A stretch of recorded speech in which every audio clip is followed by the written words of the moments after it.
Irmãos e irmãs, vamos a mais um momento da nossa liturgia da palavra. Liturgia referente ao dia 5 de setembro de 2024, nos meus endereços telemáticos, @Paulo Roberto Maciel 7919. Ou você somente digita Paulo Roberto Maciel e consegue chegar ao meu Facebook, blog, ao YouTube e Instagram. São 4 endereços: YouTube, blog, Instagram e Facebook, ok? Vai lá porque tem muita informação, muita religiosidade, muita notícia, cântico cristão. Vai lá.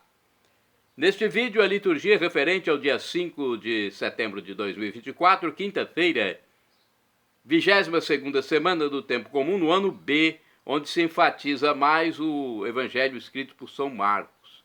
A cor dos paramentos litúrgicos é verde, conforme eu estou simbolizando aqui. No rito da missa temos a celebração, a escolha do presidente. E queremos dizer que neste dia temos uma santa muito conhecida, que é Santa Teresa de Calcutá. Mesmo assim, a igreja não recomenda nenhuma memória, né? É apenas missa à escolha. Olha, iniciando aqui, me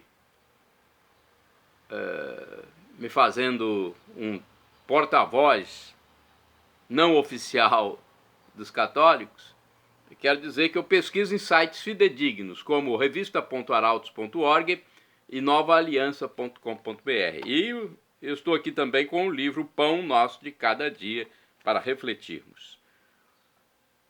A comunidade de Jesus, a se formar para a missão.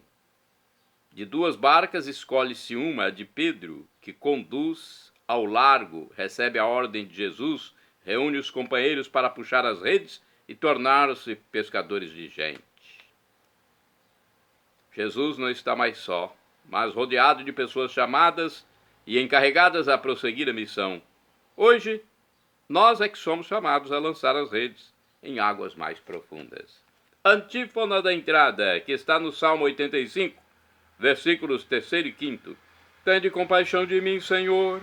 Clamo por vós o dia inteiro. Senhor, sois bom e clemente, cheio de misericórdia para com aqueles que vos invocam.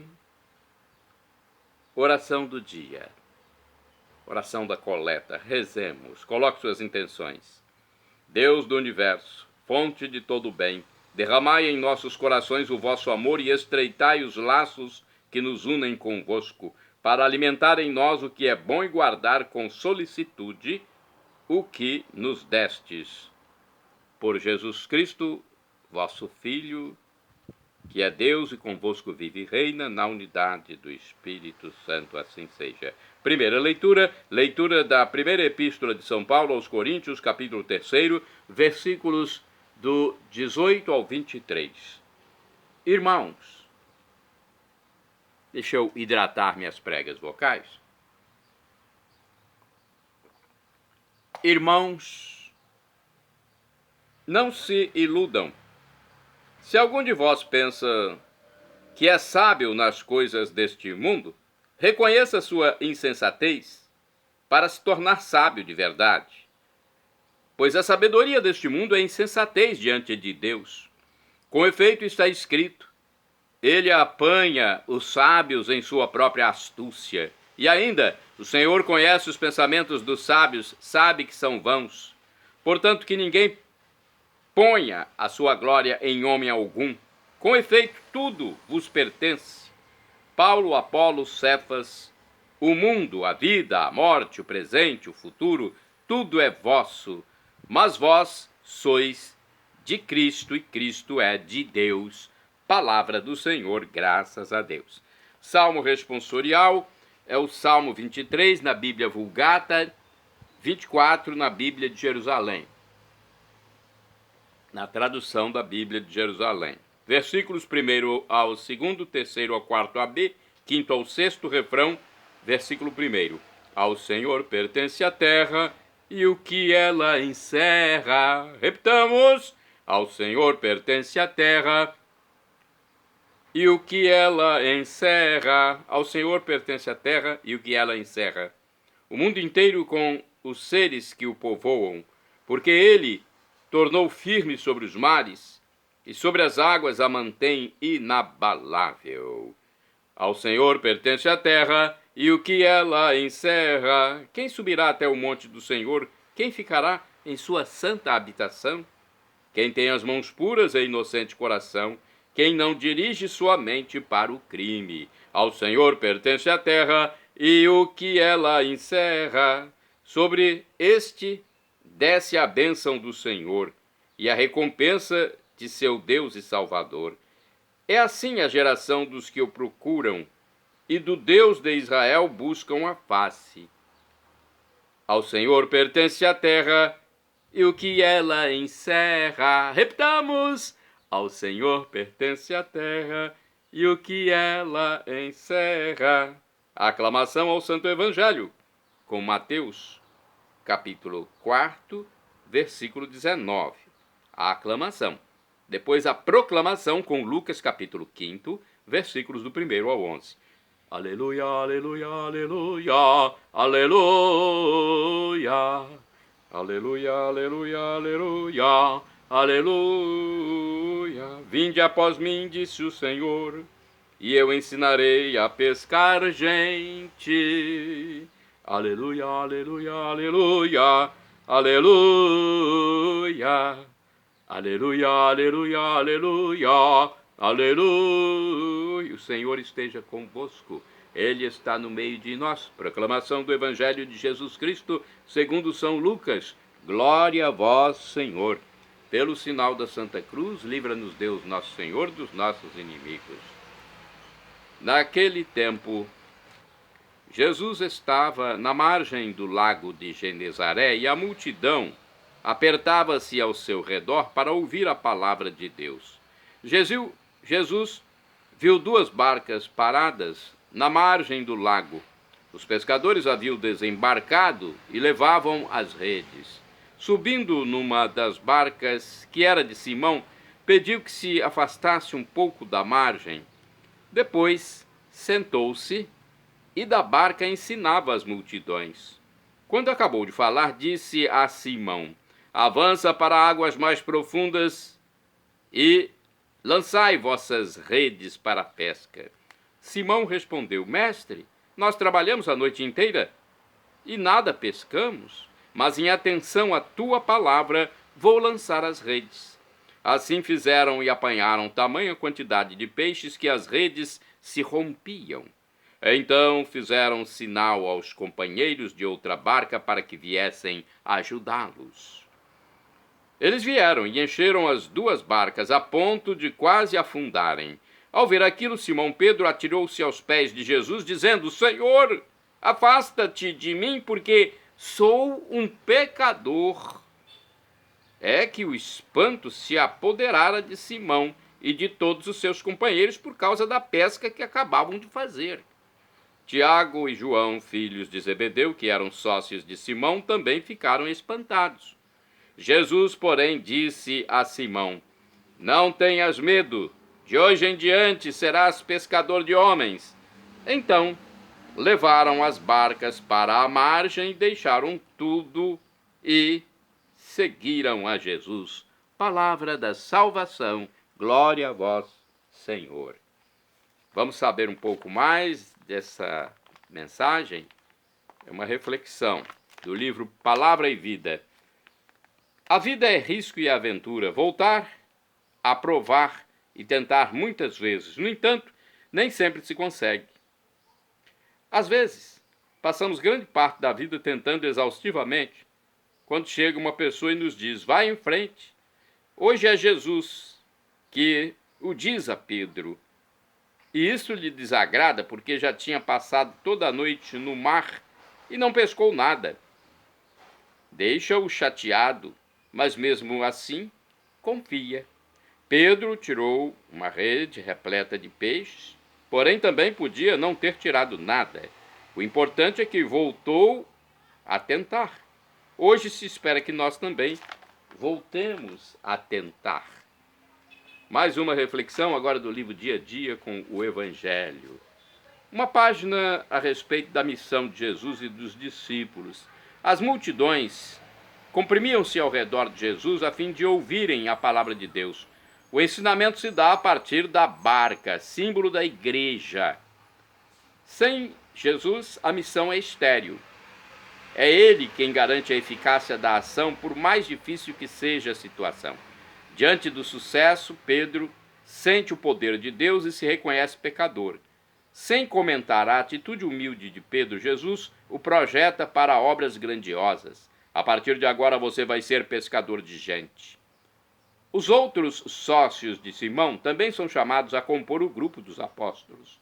Em várias ocasiões, os três, Simão, Tiago e João, serão convidados a testemunhar situações significativas da vida do Mestre, transfiguração, paixão, certamente para consolidá-los na fé em Jesus, o Filho de Deus. Agora vamos refletir com o livro Pão Nosso de Cada Dia sobre este Evangelho, uma reflexão maior.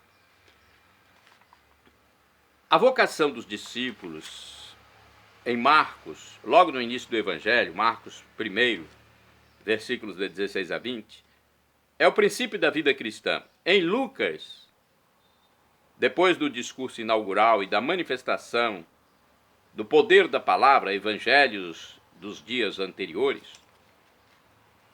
mostra os seus efeitos eclesiais. De fato, no terceiro evangelho, os discípulos já estão na barca de onde Jesus fala. Encontram-se distantes da costa trabalhando duro. Depois de uma noite de trabalho inútil, em obediência à palavra de Jesus, recolhem uma quantia inusitada de peixes. A comunidade precisa confrontar-se com a palavra de Jesus e obedecê-lo para obter os frutos da bênção prometida. É assim que o discípulo, como Maria, concebe. É um exemplo que está para a nossa visibilidade no capítulo 1 de Lucas, versículo 38, também no capítulo 5, versículos 7 e 9. O verbo é o mesmo. O pecado reconhecido não é o lugar da falência, mas do chamado do Senhor. Nesse sentido, o evangelho de hoje é como uma reflexão sobre o chamado já feito para aprofundar o seu significado. Percebem-se diferenciações de papéis dentro da igreja e uma incipiente organização. De duas barcas, escolhe-se uma, a de Pedro, que a conduz ao largo, recebe a ordem de Jesus, reúne os companheiros para puxar as redes e, finalmente, é encarregado da missão, na qual outros companheiros são também associados. Jesus não está mais só, mas rodeado de pessoas chamadas e encarregadas de prosseguir a missão. Visualiza-se assim, na pequena comunidade dos discípulos, a futura comunidade pós-pascal querida por Jesus. Essa comunidade é um povo que escuta e segue Jesus. O ouvinte perfeito do Pai é ouvido. E assim, a bênção prometida por Deus desce à terra. Os capítulos 5 e 6 apresentam o caminho de Israel na escuta da palavra, enquanto os capítulos 7 e 8 mostram o caminho dos pagãos. Faz-se uma reflexão espiritual sobre o chamado que é dirigido a todos. Depois do chamamento dos discípulos, o Evangelho de Lucas, capítulo 5, versículo do 1 ao 11, vem a revelação de Deus como misericórdia mediante palavras, acessível aos judeus que já conhecem a revelação através da palavra. Lucas capítulo 6, versículos do 20 ao 49, e vem a mesma revelação mediante ações que realizam essa misericórdia, mostrando desse modo a face de Deus para os pagãos, os pequenos e os pecadores. Capítulo 7. A finalidade do texto é levar o leitor à obediência da palavra de misericórdia já pronunciada, já ouvida, que produz frutos de salvação para todos. Como já acenamos de passagem há pouco, esse trecho lembra a Anunciação. O chamado de Maria é o mesmo do discípulo. A sua virgindade corresponde a nossa esterilidade, ou seja, o nosso pecado reconhecido. Se Maria concebeu em obediência à palavra, nós também concebemos em obediência à palavra. Se o Espírito fez gerar nela o corpo de Jesus, ele fez gerar em nós o Cristo total, cabeça e membros, como dizia Santo Agostinho. A medida plena do Filho coincide com as dimensões da humanidade, perdida em seu pecado e acolhida na comunidade de Jesus, aberta a judeus e pagãos. Vamos agora aos santos do dia. Dia 5 de setembro é dia de Santo Herculano, mártir. Santo Herculano é do século V, não é? Deixa eu ver aqui. Não, do século II. Santo Herculano, do século II, foi um mártir de Cristo. E não tem aqui muita informação sobre ele. Mas guarde aí esse nome, porque foi canonizado. Santo Herculano, rogai por nós, do século II. Agora vamos a outro santo. Santo do dia 5 de setembro, São Bertino, abade, do ano 698.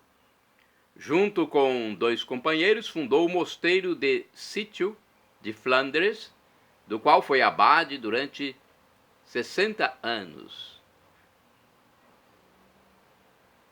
Santos do dia 5 de setembro, Santo Urbano, São Teodoro, São Menedímio e companheiros mártires do século IV. Santo do dia 5 de setembro, São Pedro Nguyen Van Tu, presbítero, ou seja, padre, sacerdote e mártir. Portanto, além de ser um santo da Igreja Católica, canonizado, ele teve um trabalho ainda muito mais santo, que foi o martírio, né? Olha só, São Pedro Nguyen Van Tu, padre e mártir. Foi um religioso dominicano que continuou exercendo seu ministério clandestinamente durante a perseguição religiosa no Vietnã, no continente da Ásia. Descoberto, foi preso e recebeu a pena capital. Santo do dia 5 de setembro é o beato ainda, ele não foi canonizado. Beato João desse Ponto, abade, do século XII. Fundou na Dalmácia o mosteiro de São Miguel, adotou os costumes próprios aos seguidores de São João de Matera, vida comunitária com muitos aspectos de vida eremítica.